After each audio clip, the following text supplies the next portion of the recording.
Europe 1, Wilfried de Villers. 18h16 sur Europe 1, on continue à parler de ce premier tour des élections législatives et de cette participation historique. Avant cela, on va aller aux abords de l'Elysée où l'on retrouve Jacques Serret. Bonsoir. Bonsoir. Jacques, on a appris il y a quelques minutes qu'Emmanuel Macron allait rassembler Gabriel Attal et les principaux chefs de parti de la majorité ce soir à 18h30, d'ici un quart d'heure. Absolument, je vous le confirme, une réunion dont les invitations ont été lancées là. Cet après-midi, le président qui va donc réunir d'ici une dizaine de minutes, entre 18h30 et 19h, les principaux, en tout cas les chefs des partis du camp présidentiel, Renaissance, Horizon. On a vu passer il y a quelques minutes ici aux abords de l'Elysée le président du Parti radical, Laurent Hénart, qui se rendait à cette réunion. Réunion donc à l'Elysée pour analyser les premières remontées qui peuvent parvenir au château ici, comme on appelle ici le palais de l'Elysée. Gabriel Attal qui sera présent à cette réunion et le Premier ministre ensuite doit se rendre au siège du parti Renaissance. C'est à une dizaine de minutes à pied du palais de l'Elysée, dans le 8e arrondissement de Paris, là où le Premier ministre Gabriel Attal doit prendre la parole, logiquement, normalement, après l'annonce des résultats, après 20h. Merci Jacques Serret, en direct des abords de l'Elysée. Il est à 18h17 sur Europe 1. Nous sommes toujours en plateau avec nos invités. Arnaud Benedetti, rédacteur en chef de la revue politique et parlementaire. Emmanuel Voguet, communicant politique, président de Narrative, et le chef du service politique d'Europe 1, Louis de Ragnel. Louis, on voit, est-ce qu'on pourrait s'intéresser aux circonscriptions où il y a eu notamment le plus de participation? On sait que sur certains territoires, on est allé plus voter que dans d'autres, notamment dans le Finistère. Finistère qui est le premier département à 17h qui votait le plus, avec 68,26% de participation. C'est 20 points de plus qu'aux dernières élections européennes. Donc on va voir aussi la traduction politique. Est-ce que ça indique la montée d'une tendance politique ou pas? Je ne vais peut-être pas vous faire un inventaire à l'après-vert, mais sans surprise, et c'est comme à beaucoup d'élections, c'est la Seine-Saint-Denis qui a le moins voté. Mais ce qui va être intéressant quand même, c'est de regarder circonscription par circonscription. Il y a 24 ministres qui sont candidats. On va regarder aussi ces circonscriptions en particulier. Ça donnera un indicateur aussi du rejet ou alors du soutien des Français à la politique d'Emmanuel Macron. Et puis, si on peut regarder rapidement aussi, Elisabeth Borne, l'ancienne première ministre, qui candidate aux législatives à Livarot, où le Rassemblement national avait fait 34% des voix aux dernières européennes. Il y a Fabien Roussel, le patron du Parti communiste dans le Nord, qui aussi a un enjeu par rapport au Rassemblement national, qui avait fait 47% aux élections européennes. À Paris, ensuite, Clément Beaune, qui va affronter Emmanuel Grégoire, qui est un adjoint d'Anne Hidalgo à la mairie de Paris. Donc c'est un duel aile-gauche de la Macronie contre le nouveau Front populaire. Ensuite, Stanislas Guerini, un autre ministre d'Emmanuel Macron, qui va affronter Léa Balaj El Mariki, nouveau Front populaire. Il avait gagné d'une courte tête les dernières législatives. On va voir aussi qu'advient-il de Laurent Wauquiez. Vous savez, Laurent Wauquiez qui se prépare à l'élection présidentielle, et donc là qui est candidat en Haute-Loire. Pareil, il va affronter sans doute un Rassemblement national assez important qui avait fait 40% des voix aux dernières élections européennes. Et puis évidemment, on regardera de près le score de ce premier tour pour Éric Ciotti dans les Alpes-Maritimes, donc qui a rejoint le Rassemblement national il y a maintenant à peu près 15 jours. Dans les Hauts-de-Seine, évidemment, on regardera la situation du Premier ministre Gabriel Attal qui se présente aux élections législatives. Et puis on regardera également enfin Stéphane Séjourné, le chef du parti présidentiel. C'est très important, c'est tout un symbole, qui est aussi le ministre des Affaires étrangères, qui est également candidat dans les Hauts-de-Seine. Je termine simplement par deux noms symboliques. Jérôme Cahuzac est également candidat aux élections législatives. Et puis on regardera, on étudiera même de près les ressorts de cette élection. Louis Boyard, le trublion de l'Assemblée nationale, nouveau Front populaire, dans la 3e circonscription du Val-de-Marne, qui affronte donc un candidat RN. Et puis Loïc Signor, qui est le porte-parole du parti présidentiel. Je sais que j'en ai déjà dit beaucoup trop, je vais m'arrêter là. Mais voilà, en tout cas, pour nous, c'est des, si vous voulez, ce sont des circonscriptions un peu symboliques, un peu phares, qu'on va regarder avec intérêt, puisque ce sont des gens qui ont compté ces dernières années et qui vont compter sans doute ou pas. Peut-être seront-ils balayés dans les prochaines années. Emmanuel Voguet, allez. Louis, si je peux rajouter juste une circonscription qui me paraît aussi extraordinairement symbolique, c'est celle de Jérôme Guedj dans l'Essonne. Bien sûr. Car c'est le seul socialiste qui a refusé le front de gauche et donc à la liste sur laquelle je ne rajouterai rien, si ce n'est peut-être celle de Jérôme Guedj, parce que celle-ci sera scrutée à la loupe de voir ce que le refus de l'Alliance contre nature donnera dans les urnes. Arnaud Benedetti, on parlait de la disparité du taux de participation, de la participation en fonction des territoires.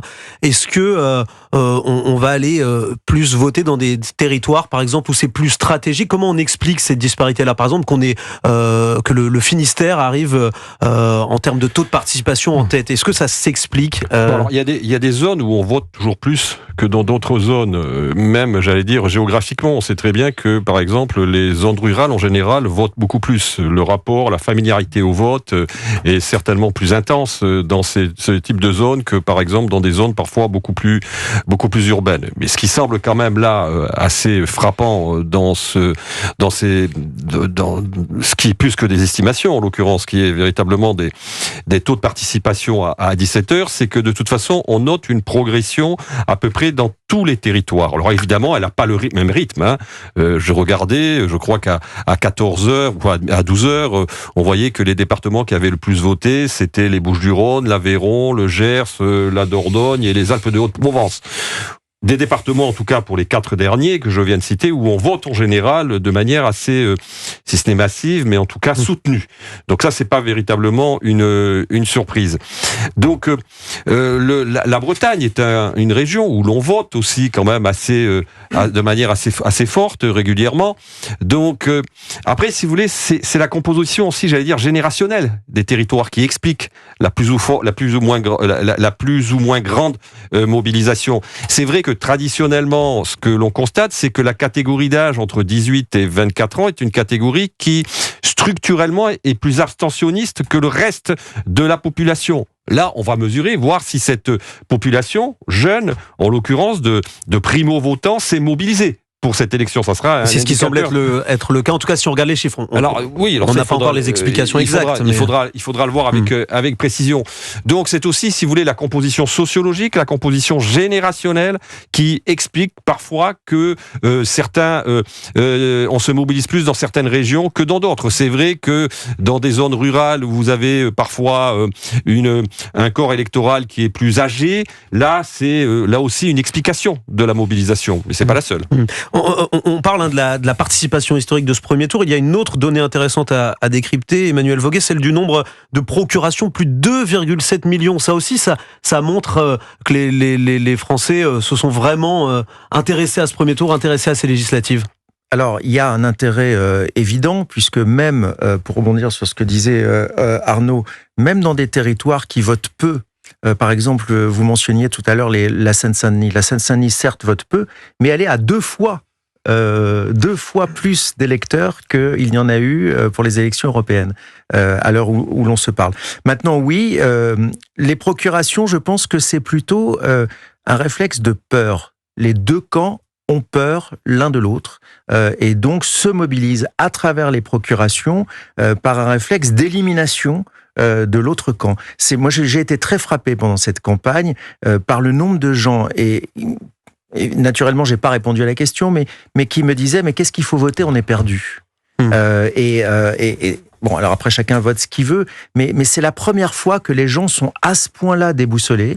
Et d'un côté, et de l'autre, à ce point-là, radicaux sur leur position en disant attention, il ne faut surtout pas que X ou Y ne prennent le pouvoir, et c'est une peur mais viscérale qui habite chaque camp et qui, à mon avis, explique pour une part ce nombre élevé de procurations. Louis de Ragnel, Emmanuel Voguet parlait d'un peur peut-être dicté par d'un vote dicté par une certaine peur. Est-ce que ça c'est aussi votre analyse? C'est ce que disait d'ailleurs Frédéric Dabi, je crois, ce matin je crois que c'était dans le journal du dimanche. Peut-être que je me trompe, oui. Pardon, mais je crois que c'est ça. Dans une bonne lecture.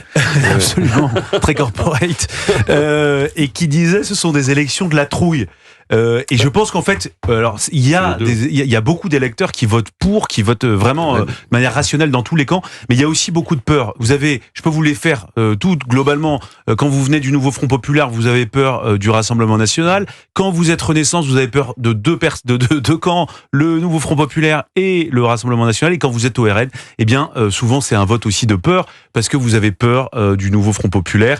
Voilà, c'est quelque chose d'assez classique, mais là, j'ai quand même le sentiment que c'est une peur qui est vraiment amplifiée parce que la situation politique est totalement inédite. Je veux pas en dire tellement plus parce que on est aussi tenu à une forme de neutralité par rapport à cette émission. On est à seulement, je crois, 1 heure et la demie. réserve électorale. C'est ça maintenant de l'annonce des résultats. Et puis je pense qu'au-delà du climat politique pur, on voit bien, on est dans un moment aussi géostratégique inquiétant avec la menace ukrainienne. Que va-t-il se passer aux États-Unis? Il y a une crise économique latente, il y a beaucoup de remises en question, on l'a vu notamment à l'occasion des dernières élections européennes.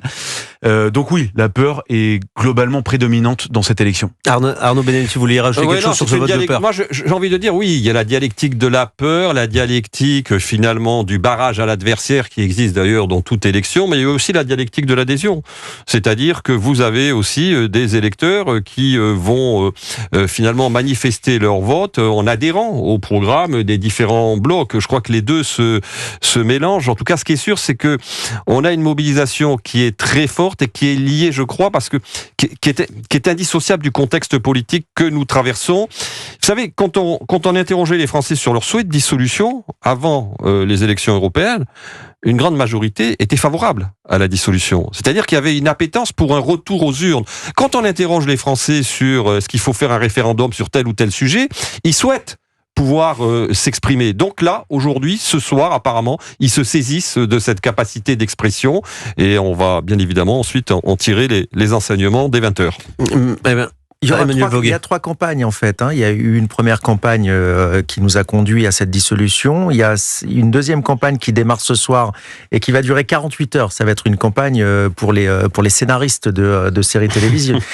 Puisque là, comme le disait très justement Louis, je pense que si vous avez aimé les combinaisons d'appareils de l'élection du pré-premier tour, vous allez adorer les combinaisons d'entre-deux tours. Et puis vous aurez une troisième campagne qui va démarrer dimanche prochain, car s'il n'y a pas de majorité absolue à l'Assemblée nationale, là je pense que tout est ouvert et les surprises ne sont naturellement pas à être écartées d'un revers de la main. Eh ben, on va continuer à parler justement de ces scénarios possibles après le premier tour, après le second tour. Je vous rappelle que dans 1 heure, vous serez en compagnie de Laurence Ferrari et de Pierre de Villeneuve sur Europe 1 et CNews pour la soirée spéciale. Ils décrypteront les résultats à partir de 20h. À tout de suite sur Europe 1. Europe 1.